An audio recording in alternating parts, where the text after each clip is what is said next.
ગ્રામીણ સ્વરોજગાર તાલીમ સંસ્થા એટલે કે RSETI દરેક જિલ્લામાં લીડ બેંક થકી સંચાલિત તાલીમ સંસ્થા હોય છે, જે MORDના અધીનસ્થ NACERના દેખરેખ હેઠળ ચાલે છે.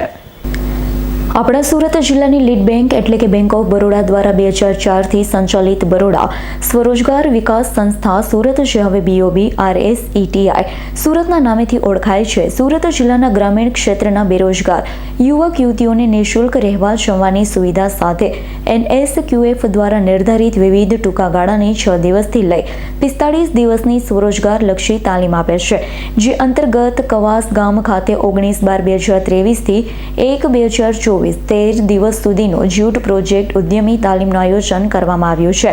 તાલીમાર્થીઓને પ્રેક્ટિકલ તાલીમની સાથે સાથે માર્કેટનો પ્રત્યક્ષ અનુભવ મળે, પ્રોત્સાહન મળે તે હેતુથી આજે 30/12/2023ના રોજ RCT બજારનું આયોજન કરવામાં આવ્યું છે. તાલીમાર્થીઓ દ્વારા બનાવવામાં આવેલા વિવિધ વસ્તુઓનું પ્રદર્શન તથા વેચાણ કરવામાં આવશે. આ તાલીમના સફળ આયોજનમાં સહયોગ કરનાર સરપંચ શ્રીમતી જાગૃતિબેન, DRDA સુરત નિયામક તથા DLM શ્રી નીરવ શાહ સર, GLPCના AMP અંકિતાબેન ગજેરા, 84 તાલુકાના TLM શ્રીમતી રશ્મિકાબેન અને કવાસ ગામના CC શ્રીમતી નેહાબેન નોહુરી ગોહિલ RCT સંસ્થા વતી હૃદયપૂર્વક આભાર વ્યક્ત કરું છું. આ તાલીમ માટે જરૂરી સાધન એટલે સીવણ મશીન માટે અનુદાન આપનાર સંસ્થાના NABARDના DDM કુંતલ સુરતી મેડમના પણ ખૂબ ખૂબ આભાર માન્યો. જી, આપનું નામ? મારું નામ જાગૃતિ વિજયભાઈ રાઠોડ છે.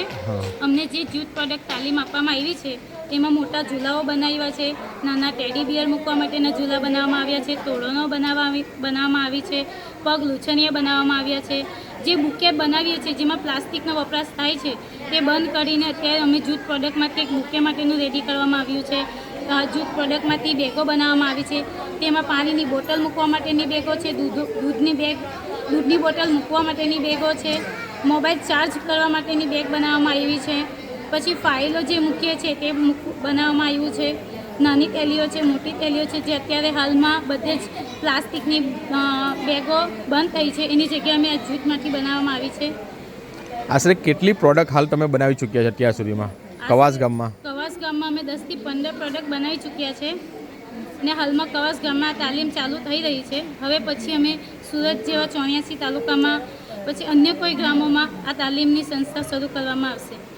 લોકોને શું લાભ થશે આમનાથી? એમાં જે ઘરે બેસેલી બહેનો છે કે તે કંઈક કરવા માંગે છે તો આમાંથી જે શીખેલી છે તેમાં કંઈ બી ખર્ચો કે વધારે પૂરતી આપણે વસ્તુ ઉમેરીને કંઈ કરી શકતા નથી.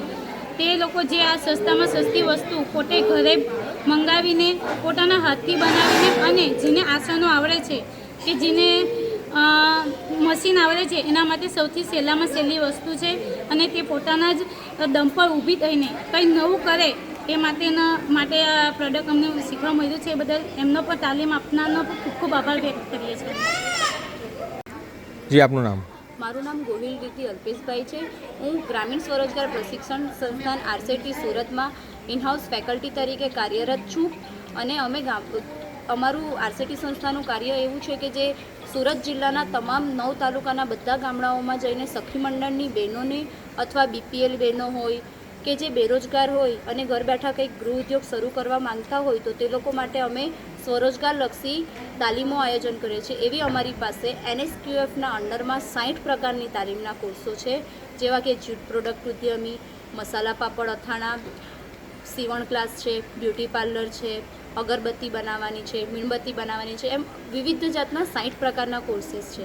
જે કોર્સીસ બહેનો માટે વિનામૂલ્ય છે. એ લોકોએ ખાલી સમય આપવાનો છે પોતાનો. એ લોકોને તાલીમ દરમિયાન જમવાનું ને બધી વ્યવસ્થા અહીંયાથી સંસ્થા તરફથી કરવામાં આવે છે અને તાલીમ બાદ એ લોકો સાથે 2 વર્ષ સુધી સતત ફોલોઅપમાં રહી શકે છે કે એ લોકો પોતાનો ગૃહ ઉદ્યોગ ચાલુ કરી શકે. ગૃહ ઉદ્યોગ ચાલુ કરવામાં શું પ્રોબ્લેમ આવે છે તેના માટે અમે 2 વર્ષ સુધી એ લોકો સાથે સતત સંપર્કમાં છે. 2 વર્ષ તો અમારા ઓફિશિયલી છે, આમ જોવા જાય તો અમે લોકો સાથે લાઈફ ટાઈમ સપોર્ટમાં છીએ. આજે કવાસમાં કેટલા સમયથી તમારો કાર્યક્રમ ચાલુ છે? કવાસ ગામમાં અમારી 19/12/2023થી લઈને ટ્રેનિંગ ચાલુ થઈ છે 13 દિવસની જ્યુટ પ્રોડક્ટ ઉદ્યમીની.